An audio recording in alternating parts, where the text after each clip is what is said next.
Welcome back to Coup Save America. Friends, I wish I could report some astronomical progression in American society during the long break between seasons of our show. But I'm also not surprised that our human condition has gotten worse, not better. The world today faces a tapestry of crises, each a catastrophe on its own, yet all interwoven by common threads of human arrogance and supremacy. From collapsing public health systems and stark inequality to human trafficking, hunger, the erosion of truth and democracy, entrenched racism, perpetual wars, the mass extinction of species, and a heating planet, the fate of all living creatures hangs in the balance. These crises do not emerge in isolation. They feed into each other, amplifying harm across societies and ecosystems. If we are to overcome them, we must first evolve the human condition, fundamentally transforming our values, policies, and behavior. I will launch this fourth season of Coup Save America with a brief overview of some of our world's most pressing problems, the issues that our podcast constantly strives to showcase, assess, and propel into the conversation. Let's start with one of our favorite topics of travesty, a public health system that leaves half the world behind. In an age of medical miracles, it is a bitter paradox that half of humanity still lacks access to essential health services. A joint World Health Organization World Bank report reveals that 4.5 billion people were not fully covered by basic health services as of 2021. Every year, families are forced to make impossible choices: medicine or food, clinic fees or the rent. About 2 billion people endure financial hardship, paying out of pocket for care, including 344 million people pushed into extreme poverty from medical bills alone. The COVID-19 pandemic brutally exposed this inequality. Life-saving vaccines and treatments remained out of reach for billions. Health is a human right, yet our global arrogance, tolerating health systems that serve the rich and exclude the poor, has turned a manageable public health challenge into a chronic global emergency. Millions die of preventable diseases, while we know the solutions, from universal health care to stronger health infrastructure that could save them. The persistence of such needless suffering is a moral indictment of our priorities. We cannot claim to be a civilized global society while mothers die in childbirth for lack of basic care, and children in poor regions die from ailments a simple vaccine could prevent.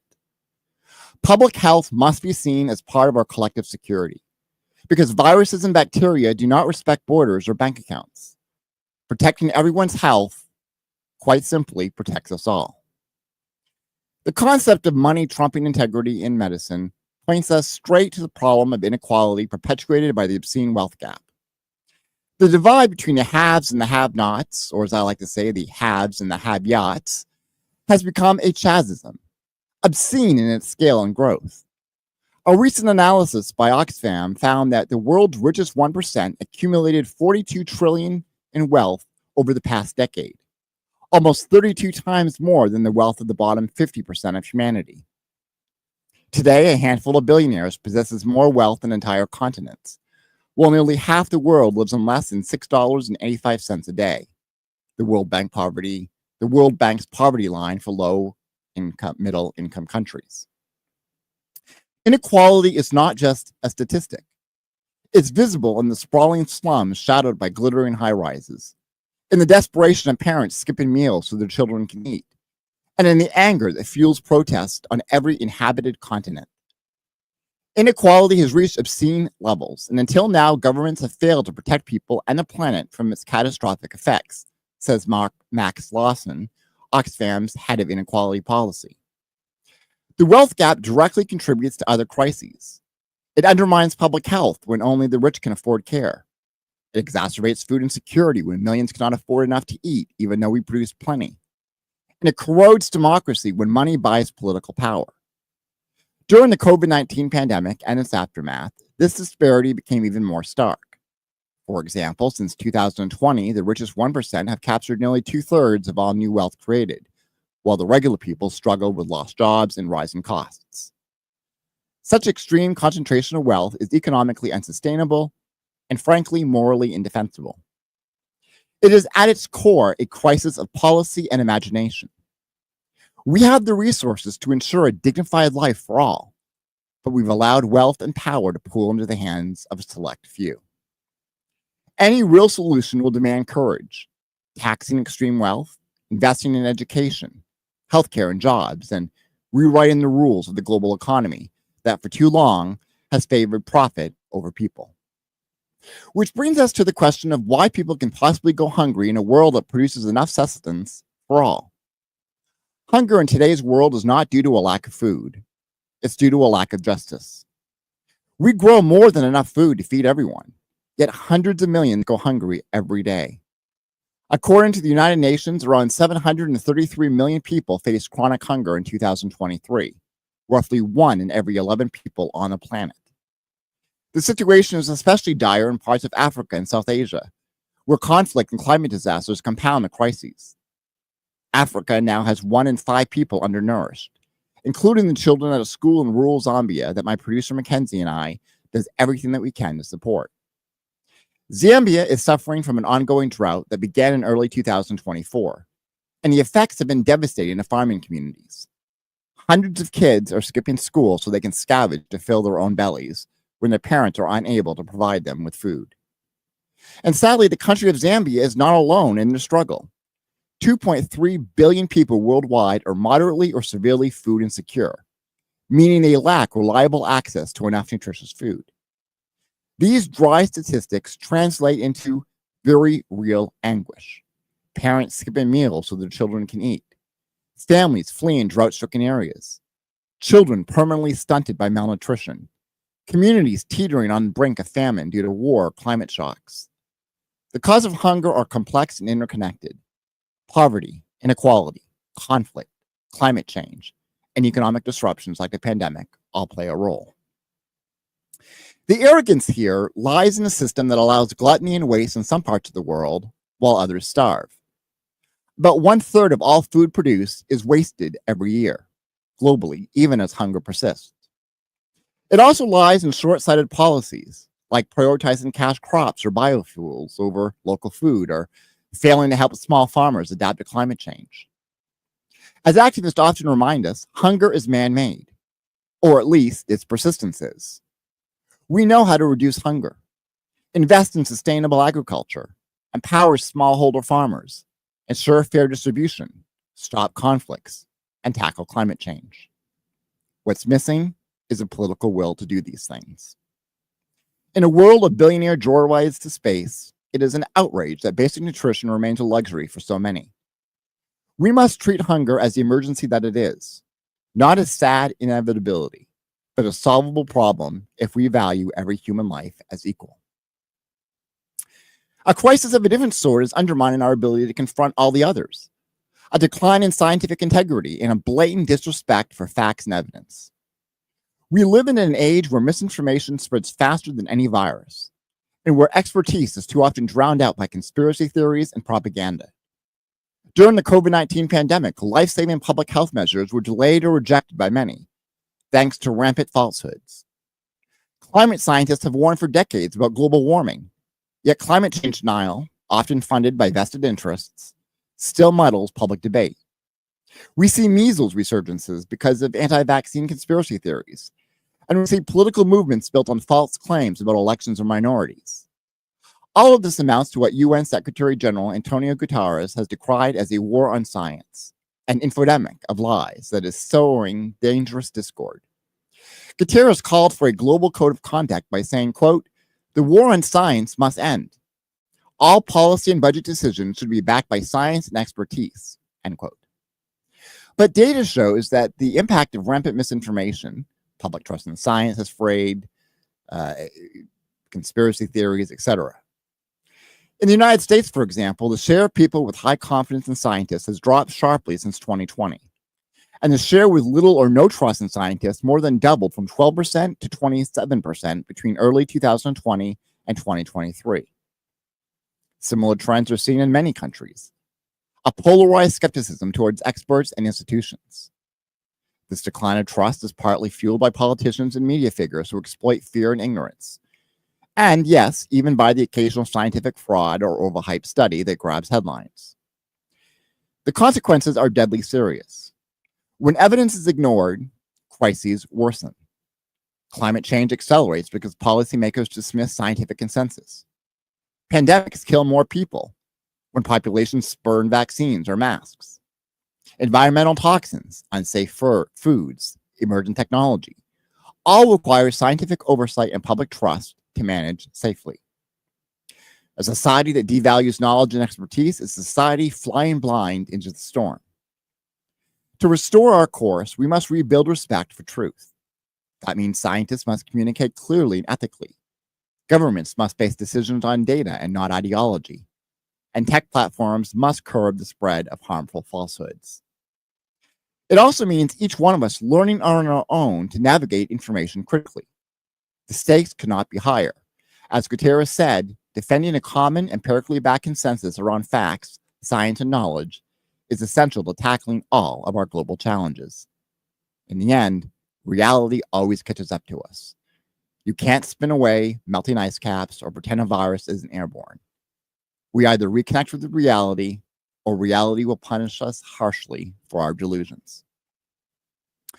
Amid all these global crises, the poison of systemic racism continues to inflict deep harm on societies worldwide. Centuries of colonialism, slavery, and discrimination have left a legacy that is painfully evident in economic and social disparities to this day. Consider the United States, often called the land of opportunity, yet racial inequality remains vast and structural. Black Americans, for example, make up about 13% of U.S. households, but only 4.7% of household wealth. The median wealth of a Black family in America is around 1/10 of that of a white family, a gap born from generations of denied opportunity, from redlining in housing to employment discrimination. And this is just one metric. We see similar racial gaps in health, with higher Black maternal mortality and lower life expectancy. We see it in education, in criminal justice, where Black individuals are incarcerated at far higher rates than whites for similar offenses. And it goes on and on. And the United States is far from alone. In countries from Brazil to South Africa to India to European nations, ethnic and racial minorities often face higher poverty, worse health outcomes, and systemic bias in policing and governance. Indigenous peoples worldwide still struggle for basic rights and recognition, often living on the margins with poorer health and education opportunities, their land stolen or degraded. Racism is not always overt. In many cases, it's woven into the fabric of institutions. Systemic means that even without individual bad actors, the system produces unequal results for different races or castes. This crisis of racism is linked to the larger tapestry of crises through the same thread of human supremacy. The same mindset that says one species, humans, can dominate nature without consequence, or one nation can dominate others, also says one race is superior to another. It is an ugly, false belief, but it has been convenient for those in power throughout history, used to justify exploitation and division. Systemic racism also exacerbates other emergencies. Racial inequalities fuel inequality and poverty. They worsen public health. They undermine democracy. And even climate change hits harder in communities of color and indigenous communities, who are often in more vulnerable areas and have fewer resources to adapt. The passionate global protest after the murder of George Floyd in 2020, the resurgence of civil rights movements, and campaigns to decolonize institutions all signal that people are demanding real change. There's a growing recognition that to solve any of our great problems, we must also reckon with racial injustice. Because a society that systematically holds back a portion of its people cannot truly thrive or claim moral leadership. Dismantling systemic racism requires intentional policies, equitable education and housing, reforming policing and criminal justice, investing in minority communities, and yes, sometimes reparative measures to correct historical wrongs. It also requires each one of us to confront our own biases and the subtle ways prejudice can seep in. The task is immense, but the principle is simple. The inherent worth and dignity of every person, everywhere, equal under the eyes of the law and society. Until we live up to that, racism will continue to undercut our progress and our humanity. The idea that one type of person is superior and more valuable than another is one of the many components driving the endless cycle of conflict that keeps our world perpetually at war. From the war on terror that dragged on for 2 decades and continues even still, to newer conflicts flaring across the globe, humanity in the 21st century has scarcely seen a moment of real peace. We seem caught in endless wars, with each generation inheriting the unfinished battles of the last. Shockingly, the year 2023 saw 59 armed conflicts active worldwide, the highest number of conflicts recorded in any year since World War II. Major wars like Russia's invasion of Ukraine and the devastating civil strife in places like Yemen, Syria, and Ethiopia grab headlines. But dozens of smaller wars simmer or explode across swaths of Africa, Asia, and beyond. And now, of course, we have the Iran situation, which is unfolding as we speak.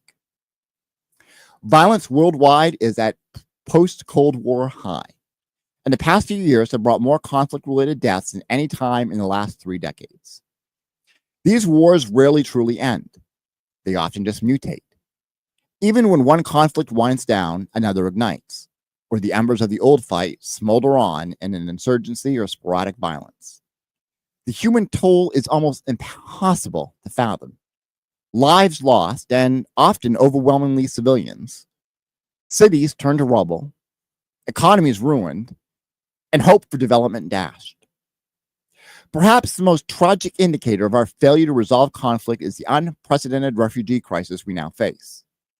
As of 2023, nearly 120 million people have been forcibly displaced from their homes by conflict, persecution, or human rights abuses. The highest number on record and a figure that has been rising for the last 12 years straight. To put that in perspective, that is roughly 1 in every 69 people on Earth now living as a refugee or internally displaced person. Families in tents, children growing up in camps, generations knowing nothing but exile. Endless war is a self-perpetuating cycle. War breeds instability and poverty, which in turn can breed further conflict. Warfare also diverts enormous resources. In 2022, global military spending hit an all-time high of over $2.2 trillion. Resources that, even if a fraction were redirected, could fund healthcare, education, and climate action to uplift humanity. What connects this crisis of war to the others is once again hubris and short-sightedness. Wars are often fueled by power grabs, ethnic or religious chauvinism, imperial nostalgia, or just competition over resources. All manifestations of arrogance and the refusal to see our shared humanity. And wars exacerbate every other crisis. They cause spikes in hunger. Think of the blockade-induced famine conditions in Yemen. They halt education and the spread of disease can run rampant. They pump huge volumes of carbon and pollutants into the environment. Let's remember that militaries are among the world's biggest polluters. And they shred the fabric of democracy and truth. After all, propaganda thrives in wartime. Yet in the face of all this, we also see inspiring peace movements, local ceasefires, and international diplomacy working to break the cycle. The lesson of endless wars is that no one truly wins a war in the long run. As President Dwight Eisenhower once warned, every gun made and every warship launched signifies a theft from those who hunger and are not fed. If human civilization is to endure, we must replace the archaic notion of armed conflict as solution with dialogue, development, and justice. Peace is not just the absence of war, but the presence of conditions that make war unnecessary. A lesson we desperately need to learn before our warring arrogance ends up consuming us all. While we wage wars against each other, we are also waging a war against nature. But I'll have to address the crises of extinction and climate change emergencies in a future episode. Because, folks, there are just too many problems and just not enough time. We are often fed the fantasy that if we simply vote for the right political candidates, all of our problems will be solved. But this is a concept in rapid decline. Around the world, democracy is under assault and in retreat. We have entered what some analysts call a democratic recession, and the data bears this out. For 19 consecutive years, global freedom has declined, according to Freedom House's annual assessments. In 2024 alone, political rights and civil liberties deteriorated in 60 countries, while only 34 countries saw improvements. Authoritarian regimes have become more brazen, and even in established democracies. Extremist movements and demagogues threaten rule of law. The warning signs are everywhere. Elected leaders undermining independent courts and the press, militaries overthrowing civilian governments, ruling parties tilting election rules to entrench themselves, and populist strongmen stroking ethnic or religious hatred to distract from their failures. In its latest report, Freedom House now rates only about 56% of countries as electoral democracies, down from 60% just a year before. And it notes that freedom of expression has declined more than any other civil liberty in the past 19 years. That means more journalists jailed or killed, more censorship, more activists silenced. Meanwhile, ordinary people across many societies feel disillusioned as economic inequality and corruption persist, leading some to lose faith in democratic systems altogether. This crisis of democracy is deeply connected to the other crises. Corruption and inequality fueling public anger and cynicism, which creates a fertile ground for authoritarian appeals. Misinformation and the war on truth corrode the informed citizenry that democracy requires, as we've seen with election conspiracy theories and denial of basic facts. Systemic racism and marginalization of minorities weaken the promise of equality that underpins democracy, driving unrest. And when climate disasters or pandemics hit, governments that fail to respond effectively can lose legitimacy, opening doors for anti-democratic forces or military intervention. We also see global powers in tension, rising authoritarian states challenging the post-World War II democratic order, sometimes supporting each other's repressive moves. Yet even as democracy struggles, people have not yet given up. In every region, we witness courageous citizens protesting for their rights, whether it's mass movements against coups in places like Myanmar, or youth-led demonstrations for justice and rule of law in various African, Asian, and Latin American nations. The activist and former political prisoner Felix Morandega said, "Democracy is not a destination, but a struggle." And indeed, the struggle is alive. To revive democracy, the world must address the underlying grievances of inequality and corruption to reinforce the institutions that protect rights such as free courts, free press, and fair elections. It also means that democratic nations must not be complacent at home. Even in the United States and Europe, we've seen backsliding and the rise of anti-democratic rhetoric.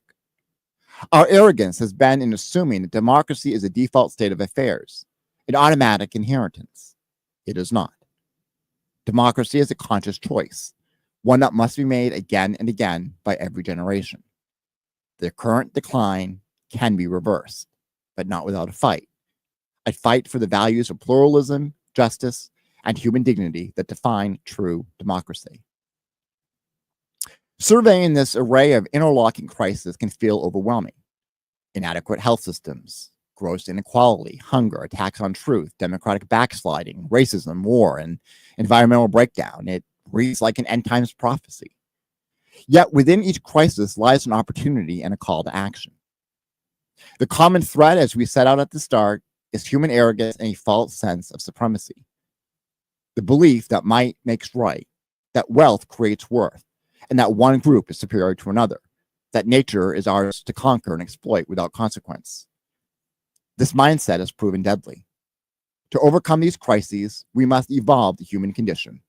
Essentially, we must outgrow this arrogant worldview and adopt one of humility, solidarity, and respect.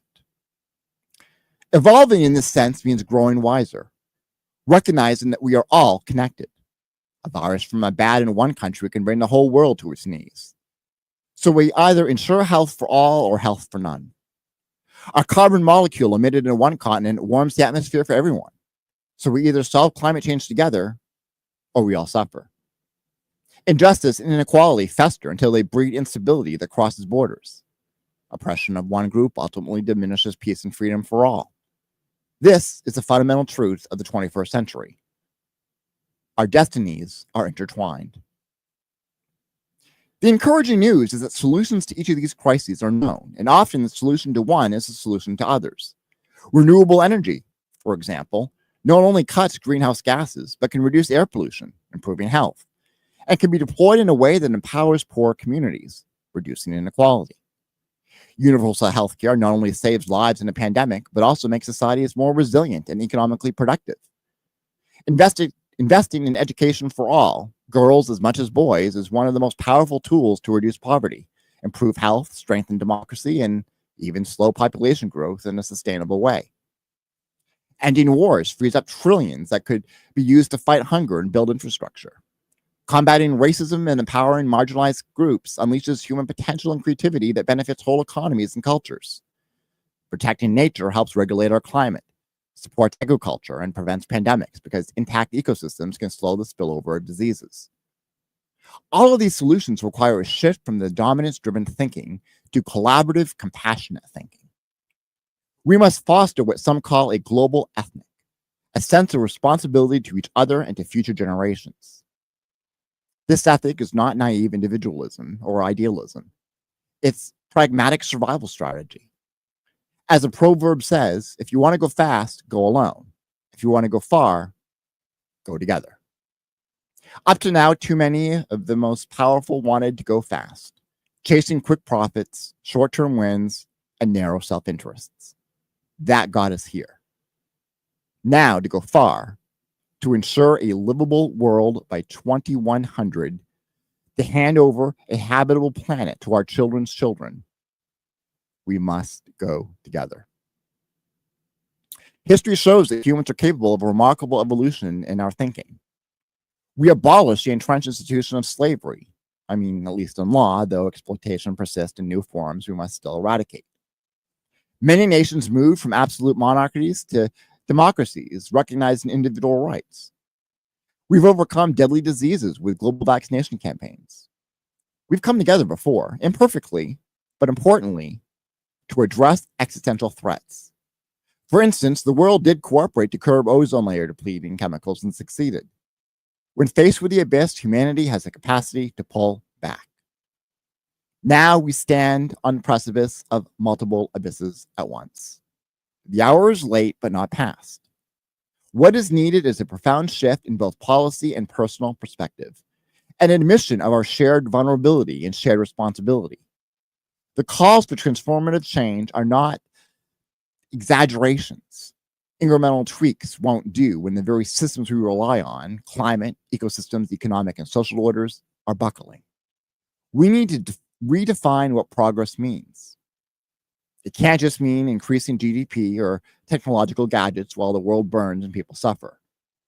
Progress must be measured in human and ecological well-being. Each of us has a role in this great turning. Leaders must lead boldly, but people must also lead in our communities and vocations. Journalists and truth tellers must keep shining light on reality to pierce the fog of misinformation. Activists must keep pushing the envelope of what's politically possible, reminding those in power that the public will not settle for doom. Parents and educators must prepare the next generation not just with facts, but with the ethical compass to use them wisely. And every citizen can engage, vote, protest, volunteer, innovate, or simply have the courage to care in a world that often encourages cynicism. The crises we face are interconnected, but so are the solutions. If we address one, we often ease another. Imagine if we truly embarked on a global mission to save ourselves by saving each other. We would invest in health and thereby reduce inequality. We would fight climate change and thereby reduce hunger and conflict over resources. We would strengthen democracies and thereby better manage all of the challenges with public support. We would elevate the marginalized and thereby unleash new knowledge and creativity to tackle problems. We would end wars and free up wealth for life-affirming pursuits. We would protect nature, and in doing so, protect the very basis of our survival. It all comes down to a simple but profound choice. Will we continue down the current path of arrogance, division, and short-term greed, or will we choose humility, unity, and long-term stewardship? The former path is a dead end, quite literally. The latter is difficult but fertile, leading to a future where crises are overcome by cooperation. The time for evolution of our hearts, of our minds, and of our systems is right now. Evolve we must, or perish we will. And if we do rise to this moment, if we do manage to transform our arrogance into empathy and our supremacy into solidarity, then these interconnected crises can be overcome. Future generations might look back on this era not only as a time of peril, but as a time when humanity faced itself in the mirror, recognized the need to change, and did so. All living creatures, from the poorest child to the rarest butterfly, stand to benefit if we succeed. It's not too late for us to evolve the human condition, to become the wiser stewards and compassionate citizens that our fragile, beautiful world so desperately needs. And that's the final word up front. I'm Sean Sainhart, and this is Coup Save America. Here with us today is a man with a plan for the next wave of human evolution. Jeffrey Charles Hardy is the president of Care for Peace and the author of a brilliant book. I've got it right here. To Care for Peace, a global mandate to secure the second human evolution in perpetuity. Jeff's book addresses all of the world crises that I introduced and so much more. And we'll be discussing issues and solutions with Jeff right after the break. And we'll see you then. This has been Coup Save America, and we'll be right back.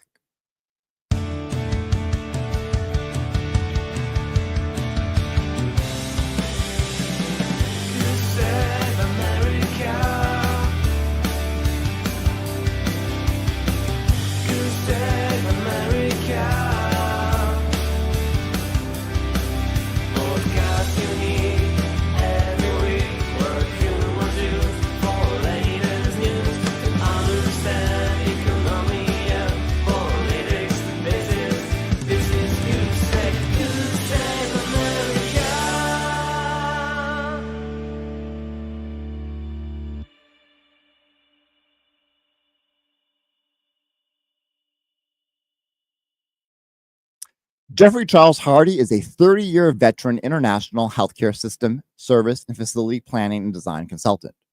Jeff, as I mentioned, is president and founder of Care for Peace, a 501c3 nonprofit corporation based in California.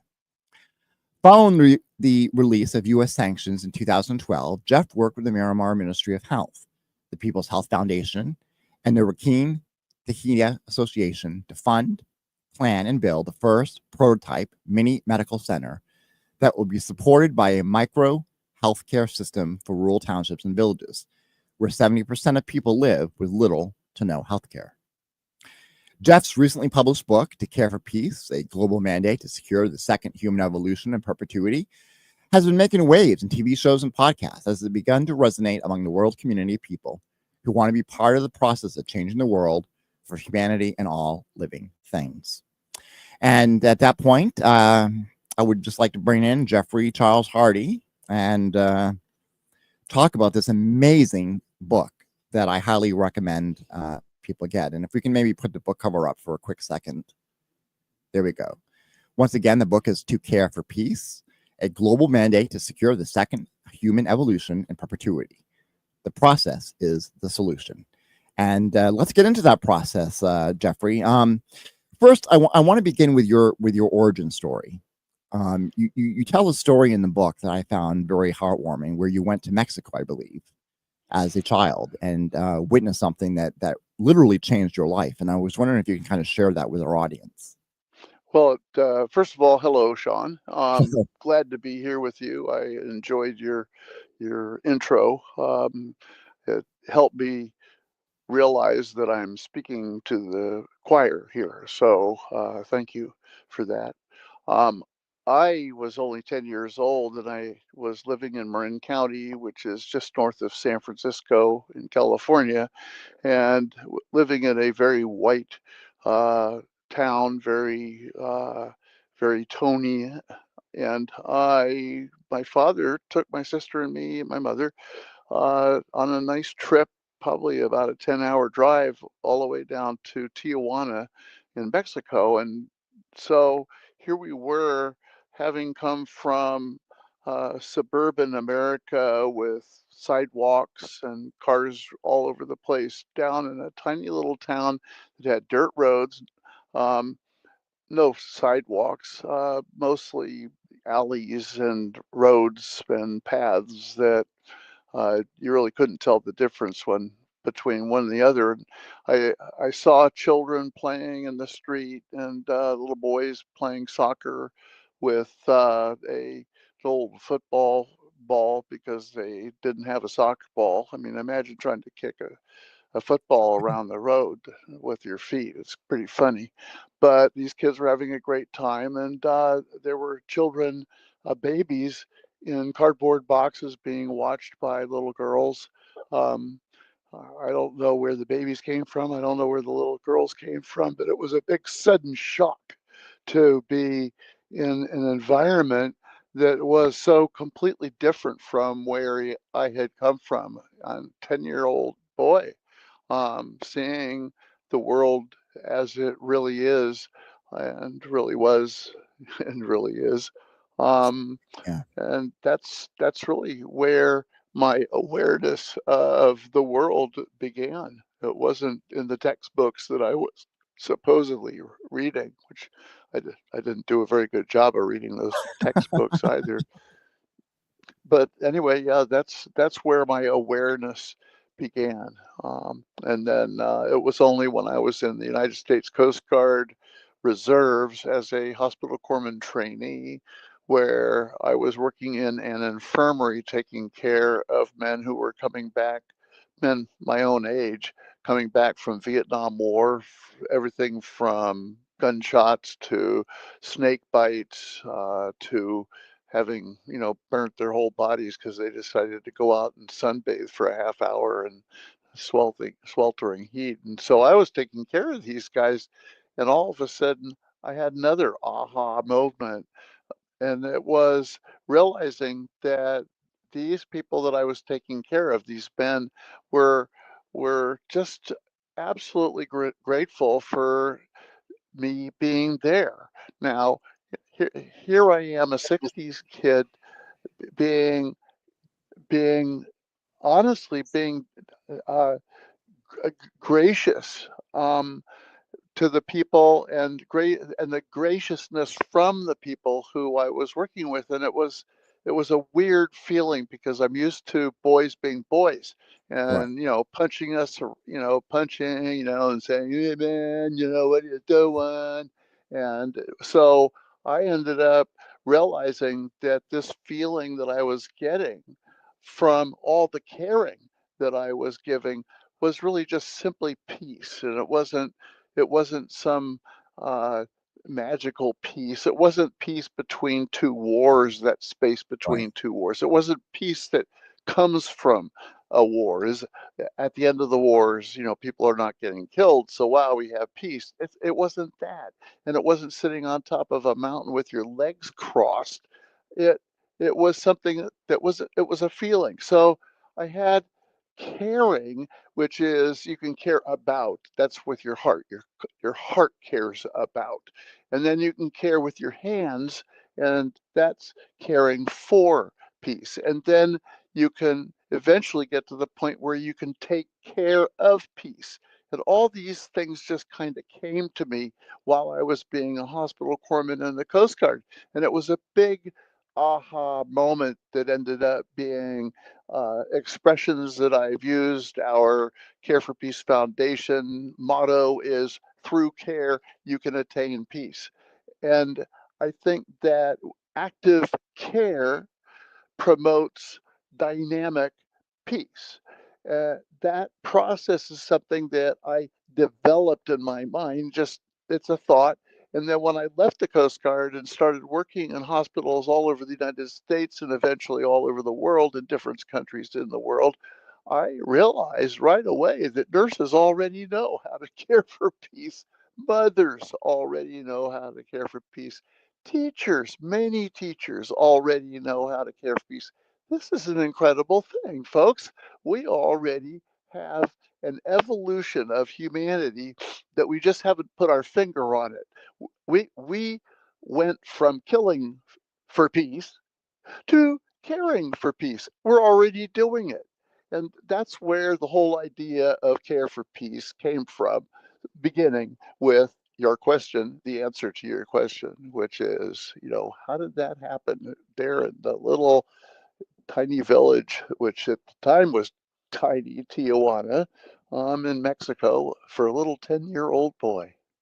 Yeah. Yeah, no, I mean, I found that story just fascinating, and very insightful. I want to talk about human evolution as you define it in your book in a moment, but I first want to get a bigger understanding of the peace that you're talking about. To care for peace is a heart piece. Can you kind of expand on that just a little bit more? I mean, I think it's hard for people to understand, especially if they hadn't read your book yet. Um, this concept of peace being something other than what we normally define it as. Yeah, thank you. Because when I first was searching around, I remember I was 19 years old, and it would be at the end of the day that I realized how comfortable I was. And I was thinking that, wow, I'm happy. And then I says, wait a minute, this is not happiness. This is something else. And it was something that was coming every moment of the caring process, because the guys I was taking care of would look me in the eyes and they'd say, wow, thank you. These are kids, when we were boys, they were beating me up, and all of a sudden they were caring for me. I was caring for them. It was this whole day of caring. And at the end of the day, I'm saying, what, this isn't happiness. What? And I started separating that thought of happiness from the feeling that I was having, because it wasn't going out and buying a new car, Right. or the girl looked at me real nice. Wow, cool. Wow, somebody smiled at me. It wasn't that happiness that comes from after a good meal or something. It wasn't material based.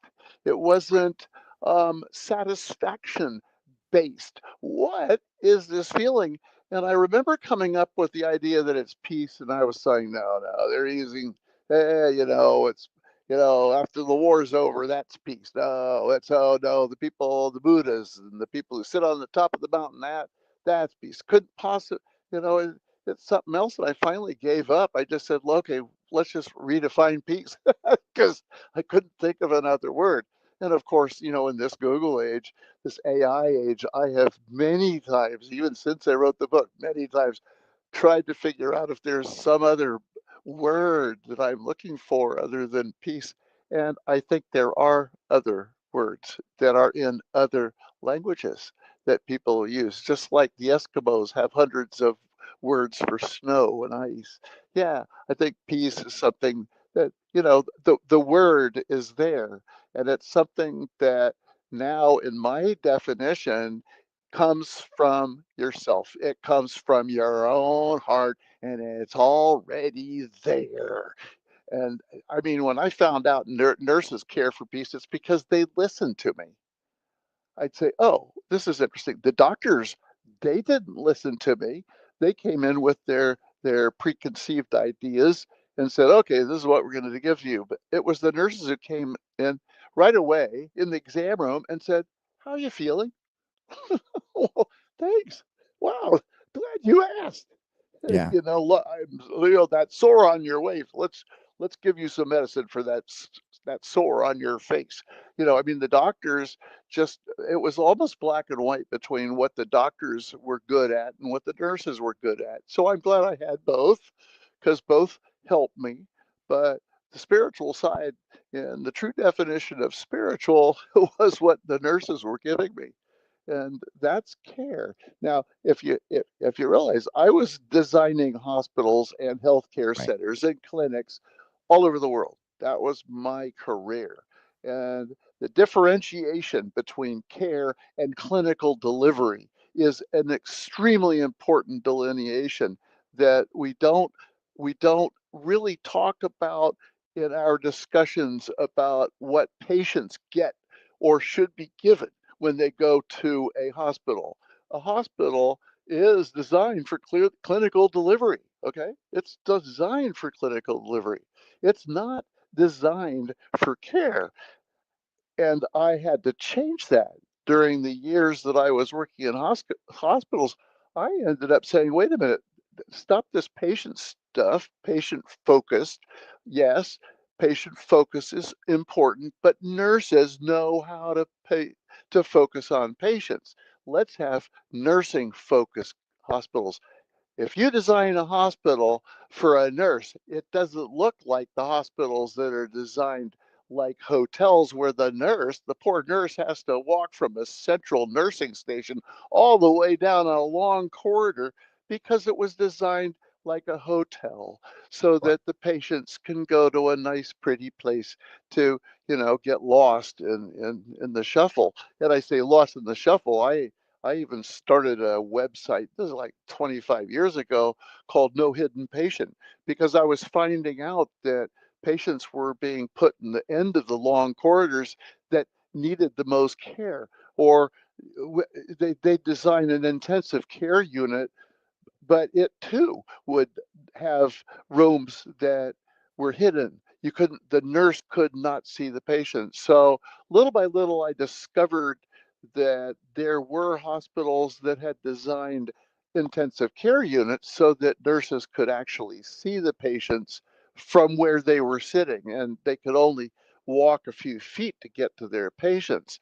So in my career, I had to take this whole idea of caring for peace to, okay, how do you put bricks and mortars to that idea? And so I ended up working for a lot of big corporations, Columbia Health, Columbia HCA, 192 hospitals strong, Kaiser Foundation hospitals and clinics, Catholic Healthcare West, Allegheny. I mean, I ended up working for the Adventist health system, Sunbelt. Oh, wow. And yeah, I mean, I ended up working for some of the biggest corporations, and it's because I had been working even before that with individual hospitals where the administrators and I really hit it off.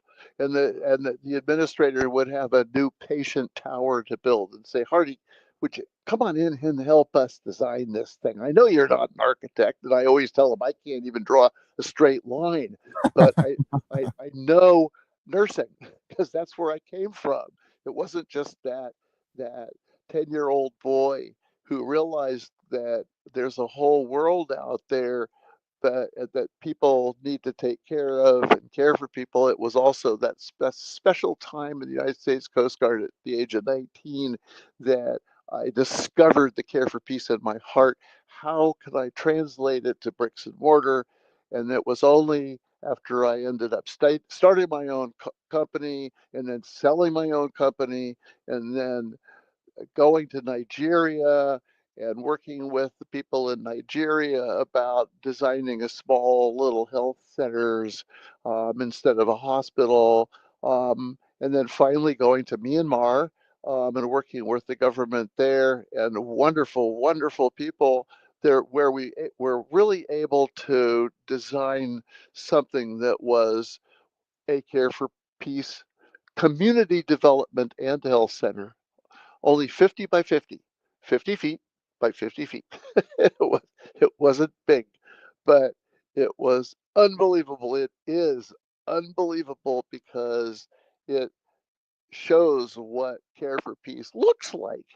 And then I had to have a song for the opening, the grand opening, because at the groundbreaking ceremony we had the monks there from the Buddhist monks from the local monastery did their blessing of the site, and that was wonderful. But there was no music, and I said, "Oh my gosh, we've got to have a song or something for the kiddies to sing." So when I got back to California, I got some people who were in the a group in Mill Valley, Singers Marin, and then I got a group of unbelievable um, a cappella singers in Nevada at the Marin School of the Arts, advanced treble choirs, 20 girls with perfect voices singing a cappella my song, the to Care for Peace song, Care for Peace and anthem, as it were. So I wrote the song while I was driving from one airport to another because we couldn't fly from the airport where we were in Myanmar, we had to drive all the way from Oh, the wow. airport to another country. So that was a 24-hour drive, and I wrote the song on the way. And so now that's on the internet. You can look up the Care for Peace song. And then when the military coup occurred, and all of a sudden, Aung San Suu Kyi, the wonderful, wonderful woman who brought democracy and free market into Myanmar, all of a sudden she was out. She's still to this day in house arrest. And 2,000 other people in the government and people were allied people, they were put in jails. And we just simply couldn't go back. We built the clinic, the Community Development and Health Center.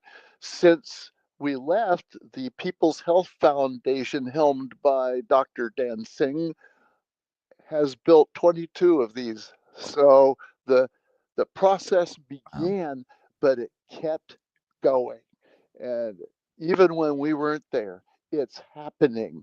They're building these centers, these clinics in tiny little villages everywhere in Myanmar. So your question, what does this Care for Peace thing mean? Well, it's fluid. The answer is it starts in the heart. It starts with you. And if you don't have that in the heart, then you're probably not going to be able to come to the table to do anything else. You've got to start with the self. You've got to care about peace, not just sit there and say, well, I care for the children in Armenia, and then not do something about it. You, that's not it. No, care has to be from your heart and with your hands. It's got to be a combination of the caring about, the caring for, and then actually using your hands to touch and to care with your hands. And dedicate a little portion of your life to the process of caring. Yeah. The process is the solution. And that's why I put it right on the front cover of my book, because over the years, as I developed the idea of caring for peace, I realized that AT&T says the system is the solution. And you know what? No, the system is not the solution. The system, if it's the right system, will be at the end of a long process that includes failures and trial and error and everything else. We've got to be looking at the process. We've got to be looking at the steps we take to go from where we are now to where we want to go. And that that changes, but we change. We will always change. And that's okay. That's the way it's supposed to be. It's not pie in the sky. It's not looking too far in the future to have a goal, because Right. a goal should be always something that at the moment you you have a feeling that, yeah, that's where I need to go. But they're always moving the goalposts, you know. So you got to keep the game going. And Absolutely. Yeah. there's so much involved in this idea, this wonderful thought of care for peace, that it goes on. Every time I talk with someone, they come up with something new that is part of what care for peace is all about. How do we get people to care for peace in a world that is so utterly full of hatred, of othering? Um, I mean, people have to love themselves to start with, Hmm. Hmm. but The how do answer, we get them to care for peace for others in a world that's so divided? the answer is you, Sean. It's you. Uh-oh. Yeah. You know why? Because we have to change the language. We have to use the words that we've been given to change the language. We don't, that's why I'm using care for peace. It's because it's the language that kind of, well, that's all I've got. I don't have another word for it. Yeah. So, but it starts with the talk. Starts with communicating. And I think that people are just as fascinated by the whole idea of the first and second human evolution and the suspended human evolution, and the whole idea that evolution is something that we need to start using the right words to discuss humanity, as is important to talk about caring for peace. We've got to start using these words, because it's using these words that, and sharing these words and getting other people to bring their words into the discussion. You know, I wrote a book that has much fewer words than anything that Shakespeare wrote. They always say Shakespeare only uses 2,200 words. Well, I think I only used maybe 1,000 words or even less, to write, because I'm just writing so that people can hear. I'm writing so that people can not only hear but say, "Oh yeah, I've got another way of saying that. Great, thanks, bring it in." Let's. And that's where I came up with another concept, which is a wonderful concept, and it's called the from to scale. Right. The from to scale. What the heck is the from to scale? So you got the human evolution, that is the idea of the human evolution being a new way of talking. Caring for peace, that's a new way of translating what's already in you to bringing the world up to where we need to be in order to have the discussion of the next step, which I'm calling the second human evolution. And then finally, not finally, there's just a method, which is the from to scale, which allows people to put everything into the context of not an opinion, not a single issue, but spread it out. Spread it out. And we've got some time. We can talk about all three of these things, but those are the three most important things I want to share. But you're the person. It's you guys who are doing what I call global podcasting. You guys are the global change agents. You're the ones who have to be working this idea. You're just as much social scientists as Margaret Mead. You need to be doing what you're doing, talking to all these different people. I saw some of the discussions you've had with people before this. I know I'm the first one in your next series here, but I looked at some of your previous series. You're talking with a wide range of people that I'm not an expert at it, that stuff, Yeah. So your breadth and your depth is what we need, and we need all your brethren throughout the world. I mean, I'm having podcasts with Australian people. I had a podcast with someone earlier this year in Ukraine. Just, Wow. huh? And that was very interesting. That was very interesting because they were actually more interested in talking about healthcare, which is great because I always think, okay, what we did in Myanmar, building that prototype community development healthcare, Ukraine's going to need that, but not in the same way that we built in Myanmar, because Myanmar is unbelievable in terms of it being a very developing country. It's but Ukraine is not. They're very developed. The Russians are bombing schools and that have teaching that our own kids are getting here, and hospitals that have doctors in them, that have doctors just as good, and the nurses that are just as good as the ones you and I have. So a care for peace clinic would look entirely different. So that's what that discussion was about. But that's good. That's because I get to change my pitch, my my shtick, the same way you do, because you're in a position to be able to lead this discussion. I'm not. I'm leading the discussion on what needs to be discussed. That's my job, okay? But you're the one who needs to take that ball and run with it. And I run I hope that shall. answers your question. I'm giving It, you the responsibility. okay. Wow, that's a lot to carry. So let's talk about because we're not going to get to everything in your book. There's just not enough time in the show, unfortunately.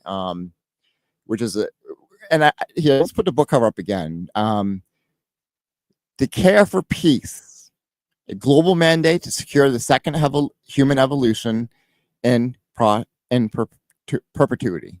Suddenly, I can't speak.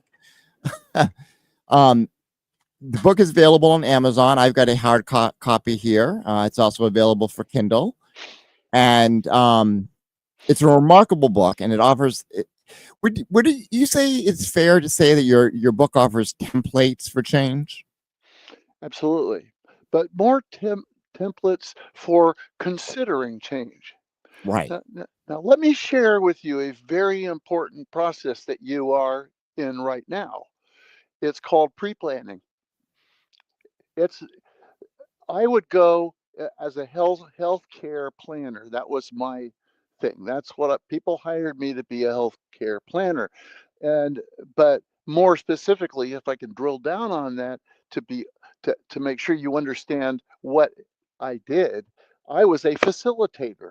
I was the guy who led the charge. I had doctors and architects and structural engineers, all these different people, who were had to be brought together to design a facility of some kind.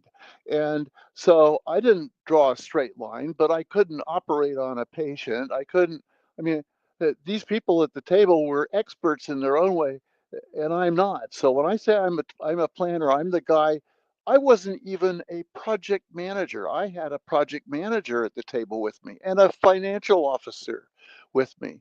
So what's really important is to be able to pre-plan that process. In other words, that you have to pre-plan. You have to be discussing what it is that you think you're going to do.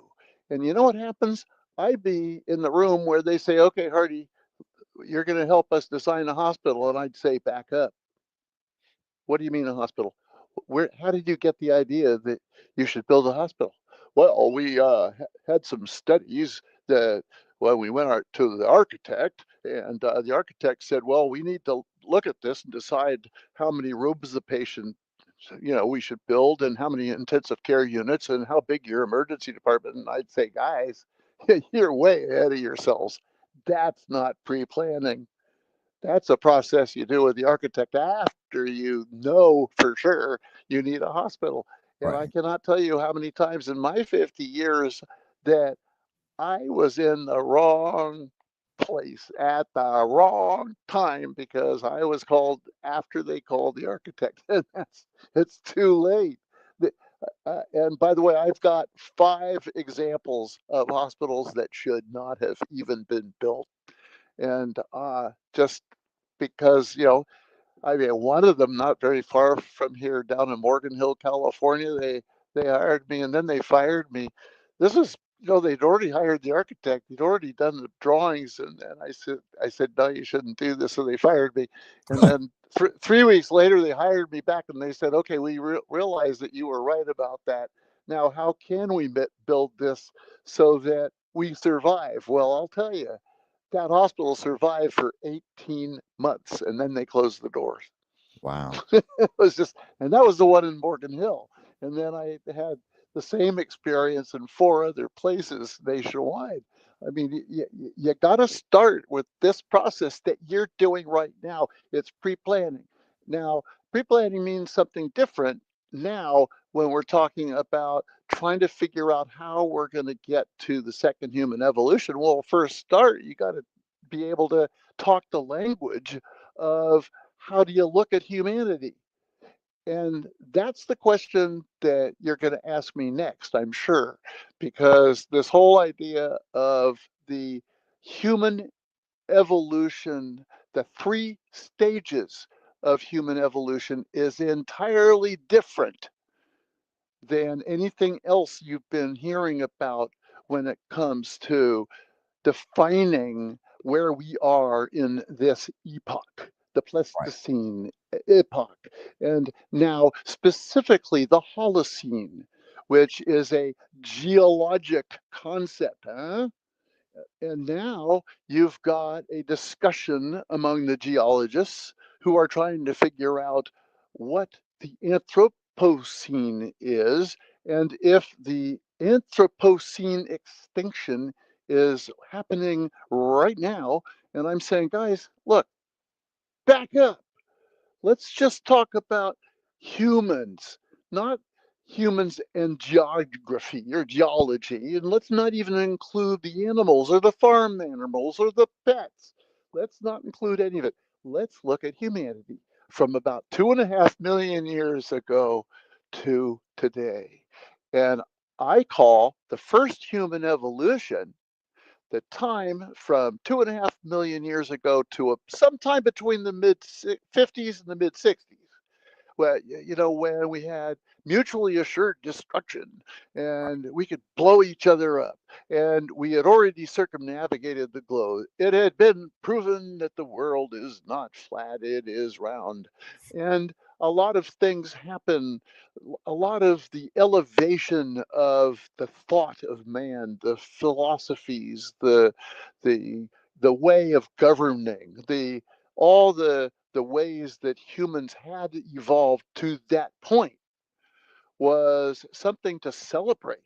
That's the first human evolution. Let's celebrate the fact that we got there. But now we're still flopping around in that first human evolution. We're still fighting wars because the first human evolution was survival of the fittest, as defined by survival and fittest.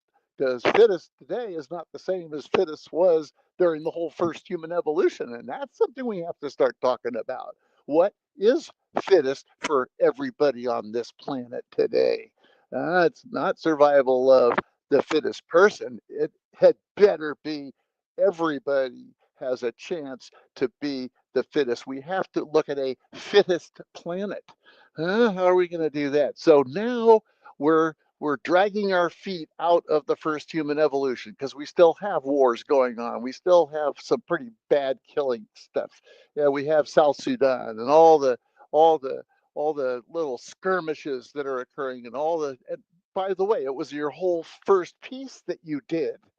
I would ask people who have recorded this to go back and listen to your first piece because that's part of the groundwork that has to covered so that you can have a discussion about how we got where we are today. Because I call this the suspended human evolution because we can't start planning the second human evolution. It has not been planned yet. It's not going to be from the evolution of okay, what's the next step? This is not a next step plan, folks. At least not an individual next step. It's not a United States next step. It's Right. not the Chinese next step. It's got to be a global next step. I wrote an article in our local paper, and you can get it. And it's basically that we've got to have a global nation, and we need to start thinking about okay, what would a global nation look like? Well, we have the United Nations. Okay, we had the League of Nations. We have the World Health Organization. Folks, we're we're moving in the right direction. It's great, and that's all part of United Nations. That whole process is important for us to bring to the fore, to bring it to where we are now, so that we can be during this time of the suspended human evolution to be looking at where we've been and how, in some ways, we're dragging our feet. The war Right. between Israel and Gaza, that's a horrible thing. That's not even a war anymore. That's just, more massacre. That's not a war. Sure, I there's agree. people Yeah. bombing the hell out of them, but the people over there, they just have little rifles and, they're doing some pretty horrible things too, but that's not a war. We so we've got to look at our definitions. We've got to look at the words we use. We have to use the word. We have to think of the new language that we need to use with the existing words that we have right now. Care for peace, first human evolution, suspended human evolution. What do we do during this suspended human evolution to get to the second human evolution? What's the second human evolution going to look like? How are we going to ensure that everybody on this planet gets a chance? And some of the issues that we face are beyond or I should say, above and beyond some of the more realistic stuff that you were talking about in your first piece. For example, population. Population, are we talking about population control, or are we really talking about population continuity? Oh, there's an idea, population continuity. Well, that's because that means you and I should be able to have a couple of kids. We should be able to replicate ourselves, but we shouldn't have 20 kids or be like some kid up there at the government who has 12 kids or something. Um, and we Elon have to Musk. look, yeah, and Yeah. we have to look at the migration and why are they migrating? And so, yeah, you as you've talked extensively about the whole problem with hunger, and the lack of food, and hunger insecurity, food insecurity. These are things that we need to bring into the discussion of population management. And how do we do that? Well, we rely on the churches. No, no, no, no, no, no, no. We have to bring the churches into the discussion. I want the Catholic Church, especially, to come into this discussion. I'm a Pope Francis uh, accidental acolyte, or Pope Francis, I think, did a unbelievable world of good to get the discussion going. And the first place he went when he became pope was a little island between Sicily and Tunisia, Right. where there were a whole bunch of migrants. That's the first place he went. I mean, he's putting his finger on the problem that we can see today. And that has got to be brought in. We can't be pie in the sky. We can say, yeah, the goal is a global nation wherein everyone is able to do their part for humanity and for the earth, and the sustainability of the planet. So I think one of the most difficult things that we are going to have in this discussion is just simply getting the language to be used among all of us. That's where you're beginning this whole process. It is unbelievable, because when I look at the other people who are doing this process, the people who are going to the United Nations and the World Health Organization meetings and everything that they are looking at today, we need their help. But they're not doing what you're doing, because you're backing up and you're looking at the big picture as it is laid out in the different silos out there. Right. You're not able to look at the whole elephant. I'm trying to get people to define what the whole elephant is, and that's the reason why I say, "Hey, back up, back up, back up, back up," because you've got to be able to see the human evolution without geography and geology, or where we are now in the in relationship to the sixth extinction. Forget it. I wouldn't even talk about that. I ended up having a podcast about 6 months ago with a guy who just wanted to talk about the sixth extinction, and I just said, you know what, I really blew it. I should have figured out. From what I read, I know you were really excited, and I was really excited to talk to you because I learned something new. But what I'm learning at this discussion with you, this wonderful man who was wanting to talk about the sixth extinction, I said, "You're so far beyond me." It's Yeah. not it's I can't talk about the sixth extinction. I'm talking about tomorrow, and the tomorrow that I'm talking about is the second human evolution. But that's the goal. Now we have to be thinking about the process so that we can Right. get there. Right.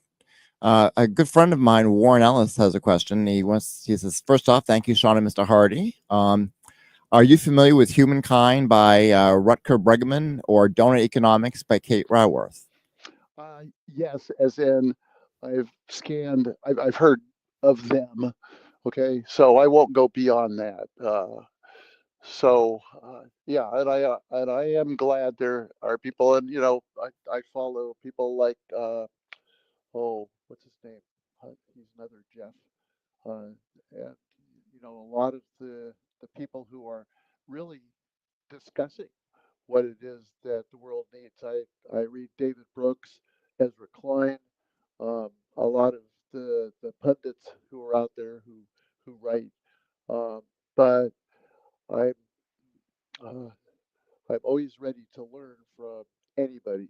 So I'm assuming that the person that is asking that question has some drill down ideas or thoughts that they might have. So send them to Sean. Well, I've definitely read Humankind. Another great book. And Donut Economics is new to me. I have not heard of that. uh, yeah, I have, and when people ask me about the books that they should read, and I would uh, point them to Harari and *Sapiens*, um, Sapiens is a because good book that's too. closer. That book and the books like that are closer to where I am, and it doesn't mean that I'm not going to be going out and looking at the donuts or looking at other books.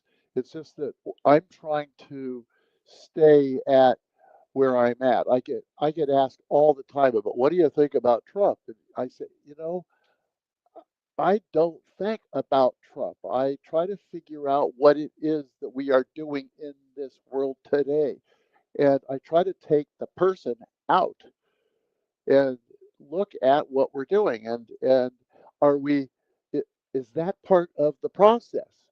And even if my answer at the moment is no, hey, I might be proven wrong if I say no.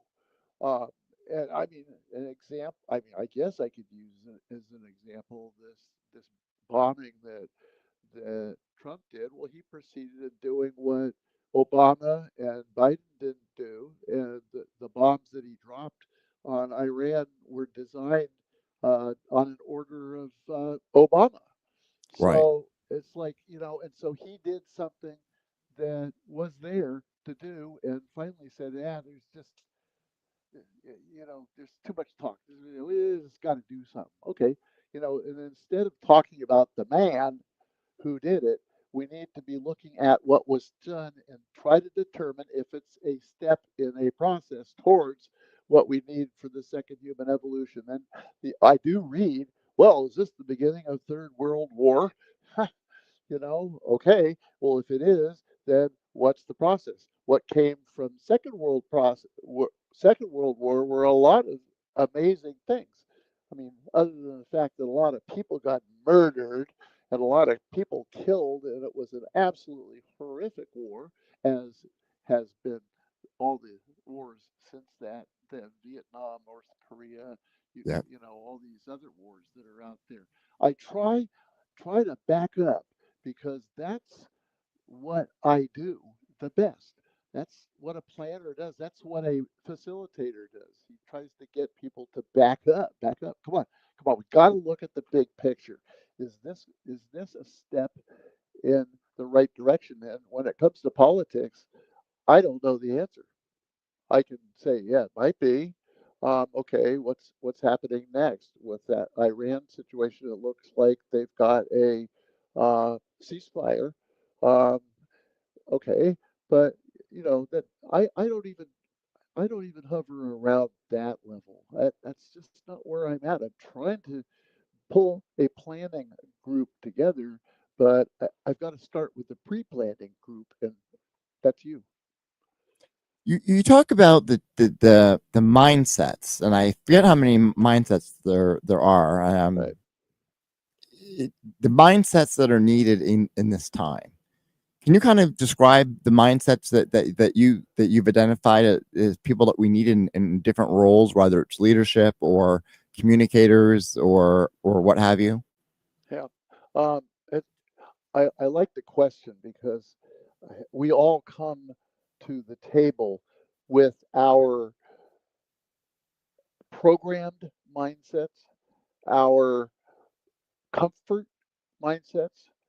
So the mindsets that I talk about in the book are legitimate titles. You know, you're a designer, a planner, a change agent, an explorer. Um, I'm an explorer, I guess. I'm a change agent, I guess. I'm a planner. I looked at all the, you know, I developed that whole chapter over, I think, about 3 or 4 years, um, because I was wondering, when I look across the table at a hospital administrator, I say, okay, what is this guy? What's his comfort level? What is he really trying to do? Well, uh, that, you know, and I realized, well, you know, there are operations people and there are developmentally people, but not too many operations people who are developmental people. Okay, so I started looking at people from a standpoint of, you know, what are they? Well, this guy was an operations guy, the administrator. I'm actually thinking about somebody right now, which helps me in my description. Um, this guy was an operator. Sure, he was an administrator. You know, how many people who are the heads of government are really administrators and are good at it, or they're really trying to develop? I mean, you could look at oh, some of the different who's a president who's known for being a really good developer. Um, huh, Franklin trying to Delano Roosevelt. Yeah, thank you. Yes, uh, a good developmental guy. Now, turned out he was a pretty good operational guy too. Look at Truman. When Truman came in, I don't, I, he was an operations guy who was way out of his league when he came in. And my God, he was up against Churchill and Chamberlain and the horrors of Russia, you know. So wh- when when I first started looking at, okay, what type of people do we really want to have, and I think that it works best if we look at them from a functional standpoint. Okay, so what will they function? So it's not really operational and developmental. It's like, okay, what function will they play at the table? And so that's I'm really giving you a good lead in of how I got to the Right. titles here that I got. You know, okay, what is a good designer? Because we'll have people at an architectural planning meeting where they will call in a designer, and a designer is usually a woman um, who they're always dressed very well. It's a, you know, they're in charge of saying, well, I'd use this kind of tile, and I would do wall mounted figurines over here, and I've got a sculptor who could probably sculpt a nice little entryway piece so that it takes the takes the light that comes in from the window and diffracts it to the wall and the ceiling and the floor, where we'll have Naugahyde chairs from the Herman Miller Company. I mean, that's what a designer does, and they have a mindset that's just not mine. Yeah. So, you know, so it's really wonderful if you get people who are good at being and doing what it is they are and do. Yeah. Yeah. Again, it was kind of frustrating reading about the mindsets and then just thinking of our political situation, thinking, yeah, we really don't have a lot of the right mindsets at work here, unfortunately, and that's kind of a global problem. Yeah, right. Yes, absolutely. So Right. what? So we're in in your the way you've divided evolution for the first human evolution. We're currently in the what you call the suspended human evolution period, Yes. and I mean, there are existential threats that we face in this time. Yes, there are. And so we have to decide, what do we want the second human evolution to look like? Do we want to go down this catastrophic road that we've been going down, where it's just a dead end, or do we want to evolve to something that's more sustainable, more equitable? On the surface, that sounds great. The problem is getting people to that point, which you've addressed is part of the problem. We need to get people speaking the right language. We need to get people to start looking at each other as human beings rather than, American or Iranian or whatnot. And we need to really have a global discussion. Yes. I would say that the United Nations, as great as that might be, we need something much bigger and broader. We need something that's much more encompassing, something that says, we got to stop. And you make it a point in the book too to say that you're not, when we talk about global government, you're not talking about eliminating borders, because you are. I mean, that's just correct. Absolutely almost right. implausible. Right. Although I would be in favor of eliminating borders. I mean, I but that's not realistic. I get that. Not realistic on one hand. On the other hand, you can look at United States, and we haven't eliminated any of the borders between the states, but the borders are used to allow governance to be put into a context that it can be governed. I mean, Right. you have to have governable areas. You can't have it so big that it can't be governed. So I think that United States is a perfect example of as porous as it needs to get borders. So, and I think that we're a perfect example of what the global nation will look like, because we have to have that back and forth. We have to have voting among everybody and have something that works. I know the what do they call it? The college, the way that we elect the president is Oh, the way outmoded. electoral. Yeah, Yeah. right. And so, I know that that's way outmoded and that needs to change. But one of the nicest things that you can do when you're planning something new is you don't have to change. You're building something new. So this is where we look at America and say, wow, okay, well, we're doing pretty good. How can we design a global nation that has nations that are equally as good? Well, look at America and Britain and America and the countries of Europe. I mean, those are as porous as they can get.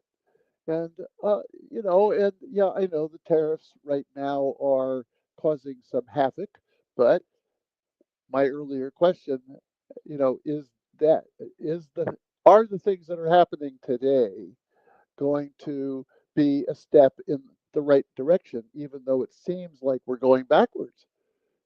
So yeah, so I mean, yeah, your challenge is accepted because I think that it has to be discussed, Yeah. and that's what you're in charge of doing. You bring this up.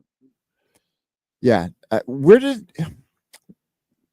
What inspired you to kind of create the concept of the second evolution? I mean, at what point did you decide, okay, we're in the suspended period, now we needed to focus on what's essentially the future and the future of our species and how we will evolve?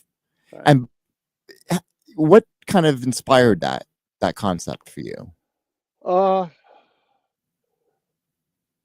I think that a lot of what I have done is simply failure avoidance. And I look at some of the team efforts I've had, 50 years of team efforts where I'm in the process of facilitating a design in Texas and another in New Jersey and another in California. So I got three of them going at once, which is two more than I should be doing. But actually, they seem to work out pretty well. But it, it's I noticed that some of the teams would be better than the others. Some of the teams just the architect at one team was so arrogant that uh, he got some of the people on his side because they were scared. Yeah. you know, and so okay, I'd have to diffuse, or I would have to go down early and have sidebar meetings with different people, or a sidebar meeting specifically with that one arrogant architect, and try to get him to understand what the radiologist wants, and that, like, the radiology department brings in a lot of money to the hospital, so it's an existing hospital, and they wanted to build a new hospital, and so they have to have the radiologist there to be part of the design team. And this guy's never designed anything before in his entire life, but the guy's a control freak, and he wants his own internal corridors. So you have Hey, a department in the hospital that has a corridor in the radiology department, and right by that corridor is another corridor, but that's the corridor that's for the hospital, but there's a wall between them. yeah. And that's, by the way, I've kept my blueprints, because a lot of times people say, "You got to be kidding," and I pull a blueprint out and say, "Take a look at this." So, yeah, I mean, yeah, it the type of person, the mindset of the people who come, you got to know what their mindsets are. So failure avoidance is what wrote that chapter. Yeah. So Could you yeah, you. adjust your mic a little bit? We're having a hard time hearing you. Oh yes, I'm sorry. There we go. That Oh, probably works better. much Okay. better. Thank you. Okay, so you were Sorry. saying? Uh, what what did I miss, or what did you Well, miss? What? you were talking about how the origin of the second Oh, evolution, and uh no, I heard everything that you said. I'm not sure about yeah. our audience. The specific chapter that talks about mindsets. It didn't start with the the big even the big picture of looking at operational versus developmental. That was a step in my process of trying to help people who are going to subsequently read, or had already read, the templates that I put in the book, because the templates are discussion templates. They're allowing people to say, "Oh, no, I wouldn't say that the first human evolution is like that. I'd say it's like this."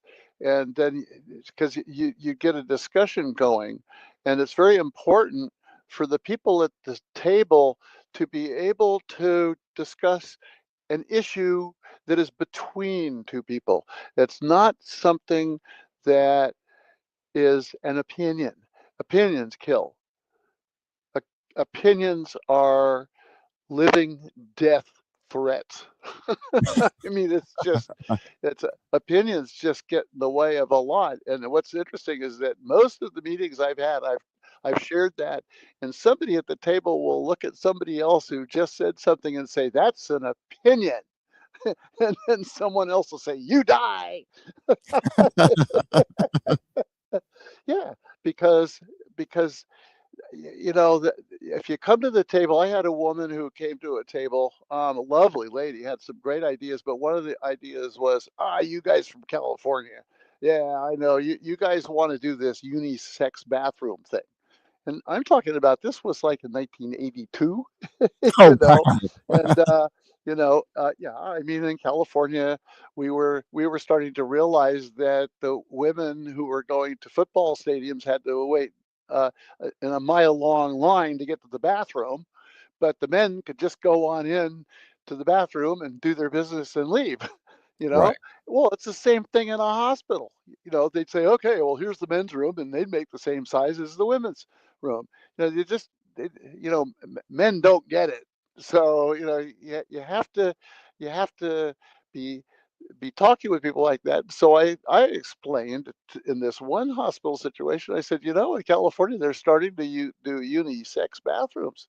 Oh, we can't do that. Can't do that. Well, you know what's happening now today is they're actually doing bathrooms like what I've experienced in Curacao, the Antilles, and as well as uh, different countries in Europe where everybody goes in the same bathroom and then there's one sink for everybody to use or two sinks. And then there are individual stall rooms where you can go to in those individual stall room. I experienced my first one in San Francisco about a month ago because we went to a show, a play, and then I said, "Where's the men's rooms?" He says, "Oh, the bathroom's over there."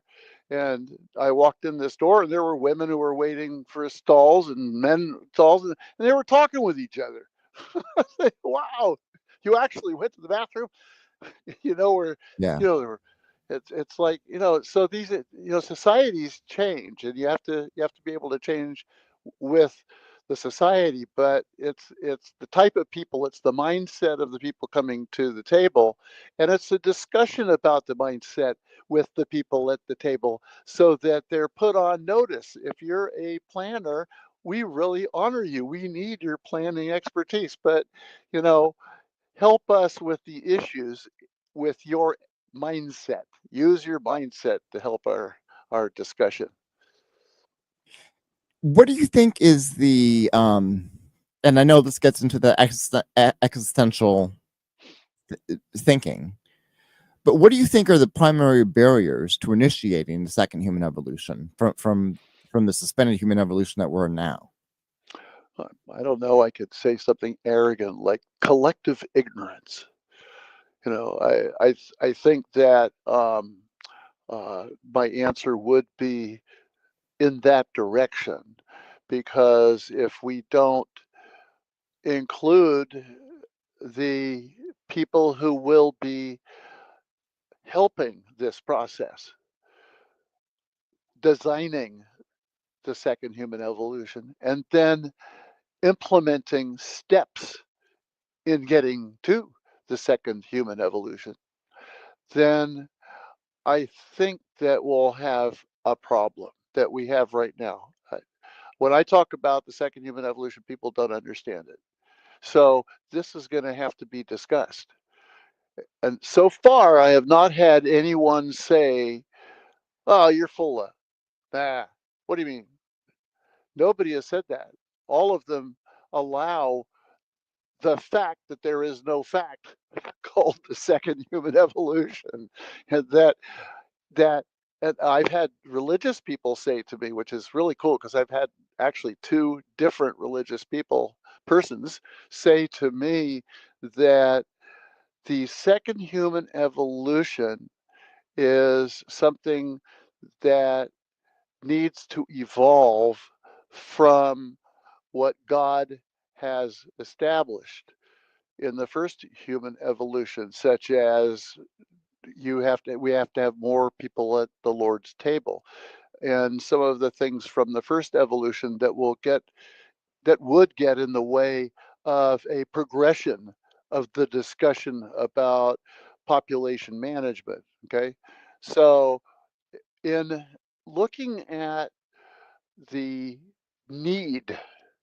for the potential planners, decision makers, change agents, explorers, we need to make sure we're talking that same language. So the biggest impediment is that we don't have that yet. So I'm not so sure I'd say it's an impediment. It's just we don't have that yet.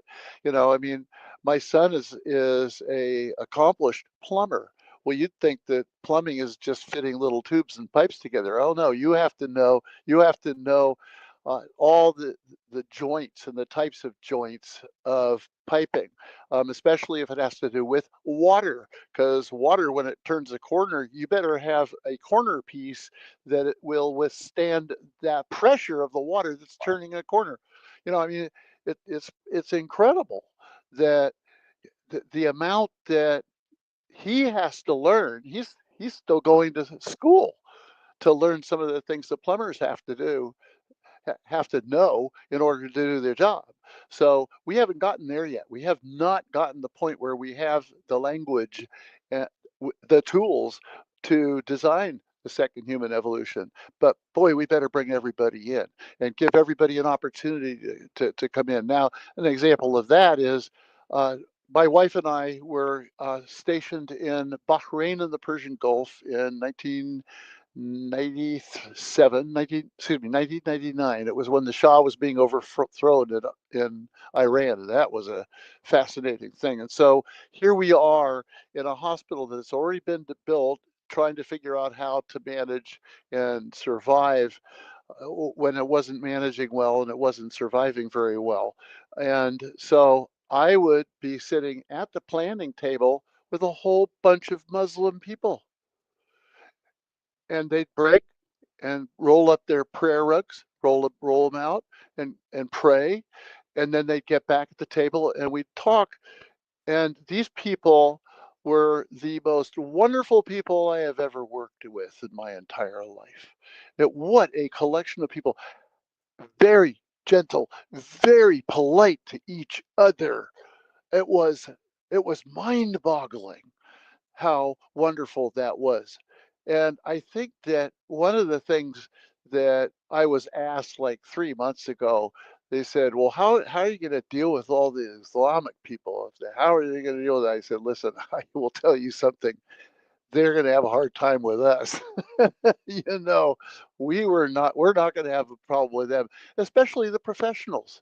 And that's another thing that I didn't say in the book, but I say now because you asked the question, so I'm allowing myself free range here, like the chicken. I think that the professional people and our professional people the world over are able of having a conversation. You have to have people at the table who are capable of a conversation, a give and take conversation, not an autocratic top down conversation. Huh? You hear a lot of the word autocracy nowadays. And yeah, I mean, autocracy is either good or bad.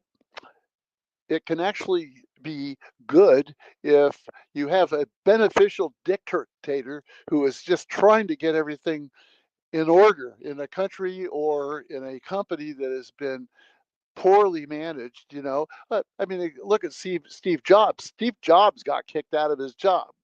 Okay, he left. He was gone for a while. He started next. He did a whole bunch of stuff, but then he ended up coming back. Well, he came back after the organizers had come in and said, "Here's what you should do." And so yeah, you got to have that the professional atmosphere. Remember, Steve Jobs, he started in a garage with Steve Wozniak. Those are two guys. They weren't professionals. They were a couple of techies, you know. And we owe our technology to those two wonderful men. It's just incredible. Yeah. But the key word here is professional.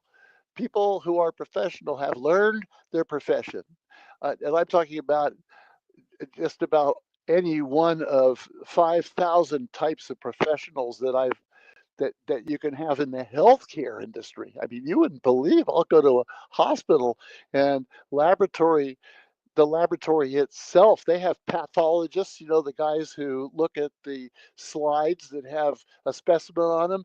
They've got people, the phlebotomists, they've got um, hematologists, they've got people who are the blood experts. I mean, the fact is, I had to deal with all sorts of people in planning a hospital, and it was not the Tower of Babel. And when people say, you know, what do you think of the Tower of Babel? Is that what's happening to the country? What do you think we should do? And I said this only a month ago. I said, we have an example of what works, and it is hospital planning. It is health care planning. It's the NIH, by the way, the National Institute of Health. It's the institution, it's the World Health Organization. You got a bunch of professionals. You know, NIH has more unbelievable professionals. I mean, it's like, oh my gosh, you know, I used to sit on the bus going to San Francisco, University of California Medical Center in San Francisco, and I used to sit next to this guy. What was his name? Horn, Peter Horn, who was at the time one of the world's most renowned microbiology, tropical medicine experts. What the heck is that? Wow, But it's a mouthful. I rode to the city. There's a 1 hour drive from where I lived in Marin to San Francisco with Paul Horn sitting right next to me, talking about the difficulties that he was having with some of the strains that were coming out of Micronesia. And you know what? We had conversations. I asked him questions. He didn't say, "That's a stupid question." He says, "Oh, well, let me think about that a minute." And I'm going, "Oh my God, this brilliant man actually have to think about it." No, he was being polite. It's just, you know, just so. Sean, I will tell you, humanity is already moving in the right direction.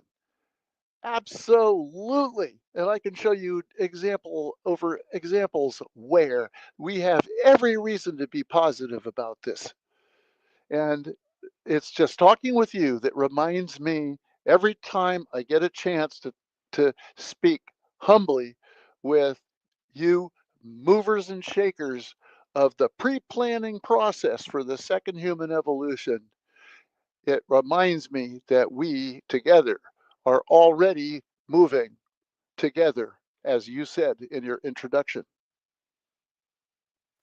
Yeah, I hope you're right. It's so easy these days to feel down and bleak and hopeless, with the world being the way it is, and um, and I enjoyed reading your book because your book did remind me of a lot of examples of where we are doing or we are going in the right direction. Yeah. But we need to have these conversations, and we need to, as you said, we need a new language to speak to sort of have this conversation, and it needs to be a global language where we look at things much Yeah. differently in a different mindset. Um, Yeah. I want to ask you, and this might be out of the bounds of this conversation a bit, but how is I mean, capitalism is not compatible with the vision that you have for solving these problems, is it? I don't look at a single economic method as an answer to anything. I look at capitalism as an experiment in egalitarianism with incentive. One of the my next book, I better give my plug for the next book because it hasn't come out yet. And in fact, I haven't even completed writing it, but Oh wow. it's belief systems in the second human evolution, because I had it part of the first book, but my chaplain, brilliant father-in-law, Charles Arnold, said that I should not do that in the first book. It's just too much. So I took it all out. And part of the second book is very simple, and that is that we really need to include the spiritual need that people have. We have spiritual need, and we need to include that in our progression, in our Right. move forward. And I use the Karl Marx and all that he has inspired as an example of oops, well, that was a good idea. Which, to everyone according to their need, from everyone according to their ability. The only problem is he wasn't into the religion stuff. And the problem is we are spiritual people, and we need to understand the balance of our physical needs and our spiritual needs. And that is on the third template in the first book. Right. Okay. But the most important thing is that when we look at how people are, who people are, we need to be thinking about what their needs are. And some people, like my daughter-in-law, oh my God, she's a mover and a shaker. she's got 3 jobs right now, and she's Wow. a planner for a rock and roll event, and what else is she's an accountant for 2 other firms. I mean, it's unbelievable. How can we make sure that we have people like that along with other people I know who, eh, a job is a job. Give me a job, give me a job. Well, we got to make sure that we have room for everybody like that, and that's where I think that capitalism thrives for my daughter-in-law, and the social process that we have right now thrives for other people, and we do. We have that ability in America right now, and then when it gets out of balance, that's why you have government. Government is supposed to be a regulator. It's supposed to say, you're doing too much. No, there shouldn't be billionaires in America. Why do we even get that far? When John Lennon he said, yeah, but I get taxed at the 95% level. I'm thinking, and this was like 30 years ago. This is 1965 or 66. Okay, he said we get taxed at 93, and he was both angry as well as he's kind of bragging about it because all of a sudden he went from being completely impoverished, you know, Yeah. to having a lot of money. But the minute he got a lot of money, he gave most of it back. That's the way it's supposed to be. Well, England has changed since, and they don't do that anymore. But so is national health, and don't get me started on national health because I thought it was a great invention. And Kaiser here in America, Kaiser hospitals and clinics, they have attempted to do something like what England had in national health, and it worked for a while. Um, so yeah, capitalism. Yeah, I mean that's something that needs to go along with socialism, and not communism. Communism is autocratic. Socialism is not autocratic. Okay, that's a black and white. You go to the happiest country in the world is Finland. Why? Well, first of all, they get health care for everybody. Yep. you know and they also, nobody gets kicked out of his apartment or his house. I mean, that's socialism. Oh, and some people mistake it or choose to mistake it and call it communist. That's socialism. So we have socialism because when I drive down the street, we have a police department that makes damn sure that I don't run the street light. I mean, it's some of socialism is what we already have. Don't talk to me about not having, oh, I'm against the socialist. No, you aren't. You don't know what you're talking about. We have socialism. We also have capitalism, and it's working. Where it isn't working, government needs to regulate so that we don't have people who are the 1%ers. The 1%ers are based on income. It's not based on the haves. We're going to have to do something about that, aren't we? That's what, so when we talk about the 1%ers, we better have the right language in talking about that because we're talking about 1% of the people who make the income have the most income of, or the 50% of the income of the world. I don't even know what the statistic is. I can't rattle off statistics the way you do. I can't. I had a problem with that. I just look at it from a more global standpoint, which is, we can have both. We can have all of the above. And sometimes autocracy is very important. Like when the Florida floods happened, we had an autocracy by the governor who made sure nobody's lost their lives during those tornadoes. I mean, that was autocratic, you know? I mean, autocratic is sometimes something important, but we get so stuck on, oh, are you a communist? Oh no, are you a feminist? Oh no, whatever the titles are. No, take the titles out, but allow everything. Allow all of it, because there is a time and place for everything, and that's somewhere in the Bible, I think. I wouldn't know. It does seem, I mean, I agree with what you're saying, for the most part, but where I'm stuck at is still that conversation has to happen, and we're living in a world where those conversations are being impeded by things like hate, injustice, wars, conflict.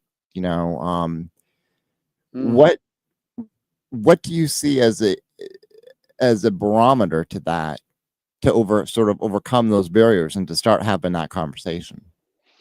Oh, don't think that I have an answer for that question. Yeah, since you and I are now in a conversation mode, I can conjecture some thoughts out here that just come to my head.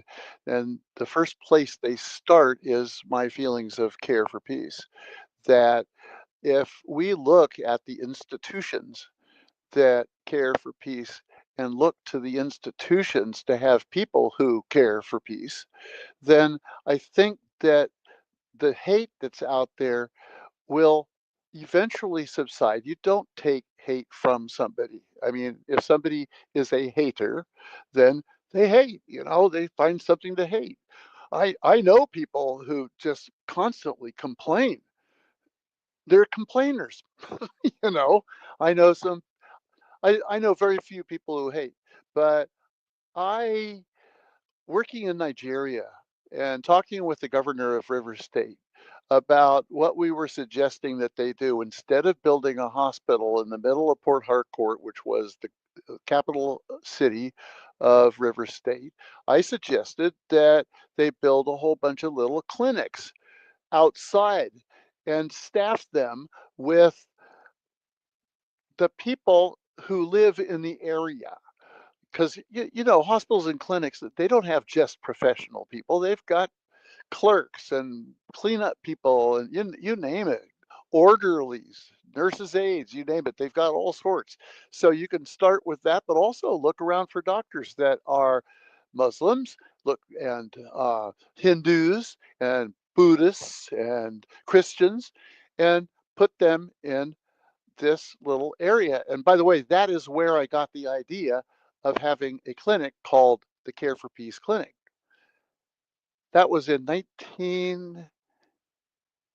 was 2009, when I actually thought that that idea that is floating around in my sensorium was something that we could actually put on a building, a Care for Peace Clinic. And I found out when I was there that there was a hospital in Israel that had Palestine and Israel doctors taking care of wounded Palestinians and Israelites on the same unit. And I turned around and I told the governor of Riverside, I said, it's already been done. It's already being done. This is not some new idea. Anytime I have an idea, I find out very soon, thankfully, very soon, that it's not my idea. It's something somebody else has thought of and is doing. And beyond that, it's just that somebody's taking, I mean, just like finding out that nurses already knew how to care for peace. And then I saw all these mothers nursing their babies, and I'm saying, wait a minute, mothers know how to care of pieces. And then I saw a teacher crying for with one of my granddaughters, crying. And I realized, oh, teachers care for peace. It's like, so we have to look at the institutional application, because it's everywhere. Now, I don't think I'm going to answer your question, because that's a question that we have to be thinking. What do we do for all the hate out there? And when you were asking that, I was immediately thinking about Al Qaeda and thinking about the bombers of, the 9/11 bombers, and that might be attributed to hate, but then on retrospect, several pundits, columnists, reporters pointed out that a lot of people who were in Al Qaeda were in it to get their next meal. And it wasn't that they hated, they spouted hateful slogans. They did things that were hateful, but they didn't get in it because they hate. They didn't get in it to kill Americans. They got in it because they were hungry. So I think we have to be very careful with how we look at hate, that we don't look at the person. Right. Yeah, and that's an excellent point, and I hadn't really thought of that until your example. Unfortunately, we are out of time. I knew that there was a lot we wasn't going to get to. Hopefully, you'll come back when your next book comes out, and we can talk about that as well. But I wanted to give you a chance to pitch your book before we end. And if we can put the book cover up, and I'll let you do a pitch of the book. Well, To Care for Peace, a global mandate to secure the second human evolution, can be purchased on Amazon. You could just write To Care for Peace and it should pop up. But allow me to back up from pitching the book. I want to pitch the idea of caring for peace. And I'm going to do it by sharing the first sentence on the first page of the book. You open the book and you read the first sentence, and it says everything that you need to know. You don't have to buy the book. And here's the sentence: to care for peace may not be the secret of life, but it is as close to the secret of living there is. And I want to give people the website, careforpeace.org, and that goes directly to your organization, correct? Yep. Perfect. So that's, again, careforpeace.org. And or .com. Or .com. Okay. Yeah. So careforpeace.com or careforpeace.org. With me today is Jeff Charles Hardy, and we've been talking about his book, To Care for Peace. Thank you so much for joining the program, Jeffrey. I've had a great time. And thank you to everyone out there listening and watching. And we'll see you next week. This has been Coup Save America. You're in charge. Thank you.